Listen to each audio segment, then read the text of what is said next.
Hey everybody, Edo here, and the good folks at Cosmos sent me a copy of Brutal Kingdom, and this was designed by Michael Rieneck. I think that's how you pronounce his last name, but I have to say up front, this is a game I would just never buy off the store shelves. Like, I'm going to talk about it. I'd buy it now, but just looking at the cover and the name Brutal Kingdom, and just not a game that I'd be like, boy, I want that game. I mean, it's got this sort of monk abbot bird thing, and actually, let's talk about the art for a second.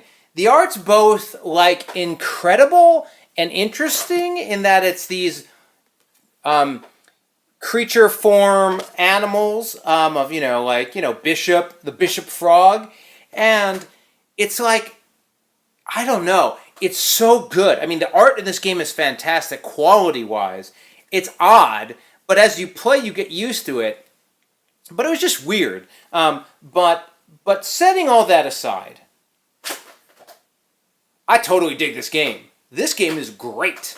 This is really good. I'm thrilled to have received it because I'm going to keep it. The way that it's basically sort of a deduction character play games like Citadels, but get rid of all the fluff, just playing characters and trying to kill other players' characters and earn renown or victory points or whatever these things are called. Depending on the number of players, you're going to remove some tokens and potentially some cards. But basically the way this works is 4 rounds or chapters, and 4 cards are face down, and then you deal, each player have 2 of the light cards and 2 of the dark cards. They're not really, like, I don't know if there's a specific balance that they have, but basically it goes 1 to 20. Each side has 10, and it's a breakout. I think it's just to help with deduction, though maybe there's somebody's like, no, the dark side is this theme and the light side is that theme, but I didn't pick it up. And so when you have your cards, there are a few key pieces of information. There's its rank, name, image, and then its ability. And some of the cards will have additional little symbols, these tokens you win at the end, and then if they can be killed or not. And that's pretty important because killing other creatures is a big deal. So that's the brutal part of Brutal Kingdom. So everyone starts with 2 of each of these around the table. Again, in like a 3-player game, you're going to take some out, but not randomly. You just like take out 1 to 4. And then we do a little draft, left, right, where we're going to push one of these ways. Super important though, because knowing what cards are in each hand is a really big deal.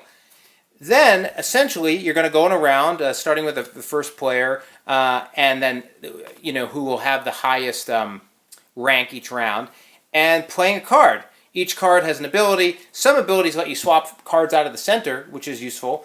Other abilities let you eliminate other characters. So you're trying to play your cards as you go around, and if somebody eliminates, like if I have the bishop, and who kills the bishop here? There's a nice reference here, but the poisoner kills the bishop. So the poisoner, somebody else plays the poisoner, and it's going to be in here somewhere. Poisoner, where are you? Where are you? Perhaps you are... Is it really the last? It's the last card. Anyway, the poisoner would kill the bishop. You kill, somebody else plays the poisoner, killing the bishop. They have to flip this whole stack, knowing it. So this is a really aggressive game, but the deduction around what creatures are left, who's going to play it, are they going to try to kill my creature, that kind of thing works really well.